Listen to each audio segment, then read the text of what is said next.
A challenge to Nick Clegg's authority as he faces a growing row of the Liberal Democrats. I want everyone to be treated with respect in the Liberal Democrats, and Chris Rennard has been asked in this report to apologise. We are expecting him to show some moral leadership on our behalf. A good man has been publicly destroyed through the media with the apparent support of Nick Clegg. Each side is standing behind their own lines, chucking grenades at the other. What I'd really like to see Nick Clegg doing is showing a bit of leadership and saying, this has got to stop. It's 8:10. The Deputy Prime... When Nick Clegg woke up on Monday morning, he knew he was in trouble, staring down the barrel of a standoff with Lord Rennard over the outcome of a report into allegations the peer had inappropriately touched or propositioned a number of women. Chris Rennard thought he was cleared. Nick Clegg wanted more from him. I've said that if he doesn't apologise, he shouldn't rejoin our party in the House of Lords. But he's going to do that today. Well, let's see what happens later today. I think if he does do that today, what do you do then? Well, as I say, I hope he doesn't, because I think no apology, no whip. 2014 was starting very badly for the Lib Dems. Lord Rennard refused to apologise, his essential argument being you can't say sorry for something you haven't done. And he suggested he was considering legal action, something I'm told he has an inclination towards. But his friends were out there defending him, and publicly. This is a good, decent man who has been punished by the party and with a leadership of the party that seems to be showing, scant regard for due process. But his accusers felt very differently.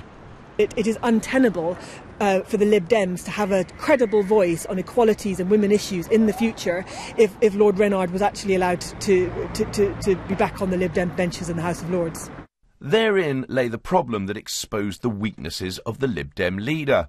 The party's internal structures, when laid bare for all to see, have all the simplicity of a circuit diagram for a supercomputer, exposing the complexity of who actually runs the Liberal Democrats. Now, the simple question that arose out of all of that was, can the leader of the Lib Dems remove a Lib Dem peer? And the simple answer is, no, he can't. The Lib Dem whips in the Lords could do it, but if enough Lib Dem peers disagreed, they could simply overrule it. And some peers, long-standing friends of Lord Rennard, foot soldiers in Lib Dem ranks for years, think that he's either the innocent victim of a media witch hunt, or at the very least due process has been ridden over roughshod by the leadership. Nobody ever did spot Lord Rennard, as he didn't turn up to the Lords citing ill health, but issued a statement that ruled out an apology. He's refused to do so and refused to comply with the outcome of that report, and so I'm afraid there was no alternative but for the party to suspend his membership today.